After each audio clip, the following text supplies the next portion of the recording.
ఆయనకు భయపడు వారికి ఆయన రక్షణ సమీపంగా ఉంది అనే మాట అక్కడ వాడాడు. బైబిల్ గ్రంథంలో ప్రియులారా, రక్షణ అనే మాట 3 ప్రాముఖ్యమైన విషయాల్లో మనకు విశదపరచబడింది. ఒకటి, రక్షణ యేసుక్రీస్తు ప్రభువునందు విశ్వాసం ఉంచడం ద్వారా మనందరం రక్షణ పొంది ఉన్నాము. రెండవది, రక్షణ పొందుచూ ఉన్నామనగా ఈ పాప భయంకరమైన పరిస్థితుల్లో మనం జీవిస్తున్నప్పుడు అనుదినము కూడా పాపపు శక్తి నుండి మనం విడుదల పొందడానికి రక్షించబడుతూ ఉండాలి. దాన్ని శాంక్టిఫికేషన్ అన్నారు.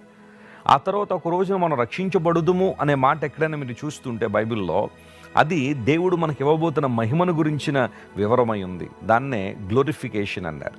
జస్టిఫికేషన్ అనగా ఒకనాడు రక్షణ పొందాము, శాంక్టిఫికేషన్ అనగా రక్షించబడుతూ ఉన్నాము, గ్లోరిఫికేషన్ అనగా రక్షించబడుదుము అనే మాట. బైబిల్ ఎప్పుడైనా ఆ మాటలు చదువుతున్నప్పుడు మీరు అవగాహనలోకి రావాలి. ఆయనకు భయపడు వారికి దేవుని రక్షణ సమీపంగా ఉంది. ఈరోజు నువ్వు నిజంగా దేవునికి భయపడుతున్నావా? భయపడ్డం అంటే దేవుడు ఒక ఆయుధాన్ని పట్టుకొచ్చి మనల్ని పొడిచేస్తాడనో, లేకపోతే ఆయన మన చర్మాన్ని ఒలిచేస్తాడనో ఈ రకమైన భయం కాదు. గౌరవప్రదమైన భయం, దాన్ని రెవరెన్షియల్ ఫియర్ అన్నారు.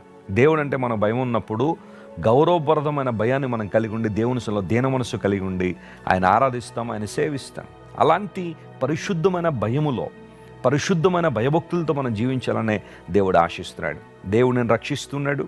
ఈరోజు ఏ కీడుల్లో నువ్వు పట్టబడి ఉన్నావో, ఏ పన్నాగముల్లో నువ్వు పడి ఇబ్బంది పడుతున్నావో, ఏ బ్లాక్మెయిలింగ్లో నీ జీవితంలో భయంకరమైన శోధన ఎదుర్కొంటున్నావో, ఒకవేళ నీ జీవితంలో ఫెయిల్యూర్స్ని ఎదుర్కొని ఇంక ఇదే నా జీవితంలో ఆఖరి అవకాశం అండి, ఆఖరి ప్రయత్నం, ఇది కనుక ఫెయిల్ అయితే ఇంక నేను బ్రతకనన్న నిరాశ నిస్పృహలు వచ్చేసి ఉంటే, ప్రియ దేవుని బిడ్డ వినో, దేవుడు నీకు రక్షణ ఇవ్వడానికి ఆయన సిద్ధంగా ఉన్నాడు.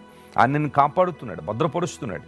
ప్రతి కీడు నుండి నేను విడిపించి ఉన్నతమైన స్థలంలో దేవుడిని నిలబెడతాడు.